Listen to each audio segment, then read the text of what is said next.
చాలామంది అడుగుతూ ఉన్నారు. అమ్మ ఇవన్నీ ఎక్సెల్ సైజేనా? ఎక్సెల్ సైజ్ అండి. Feeding nighties. మనల్ని నమ్మి కస్టమర్స్ అమౌంట్ వేస్తున్నారు కాబట్టి చాలా జాగ్రత్తగా ఉండాలి కదా. మనం ఎక్సెల్ సైజ్ పంపిస్తే ఎలా సరిపోతుంది కస్టమర్కి, మనం డబ్బులు ఎక్సెల్ అని చెప్పి.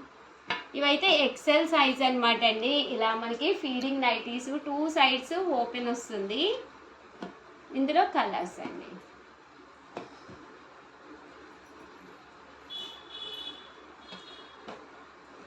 బాగున్నాయి కదా, బ్రైట్గా కలర్స్ అన్నీ. ఓవరాల్గా వీడియో అయితే ఇదనమాట అండి. ఎనీ 3 నైటీస్ అండి. ఎనీ 3 నైటీస్ మీకు 999 ఫ్రీ షిప్పింగ్ అనమాట అండి. ఇన్ కేస్ మీకు ఎప్పుడైనా ఏదైనా చూసారు కదండి, 3 నైటీస్ 999, అలాగే with in India free shipping అండి. ఓవరాల్గా వీడియో అయితే ఇదనమాట. ఒక్క లైక్ ఇవ్వండి. Thank you friends, me Usha.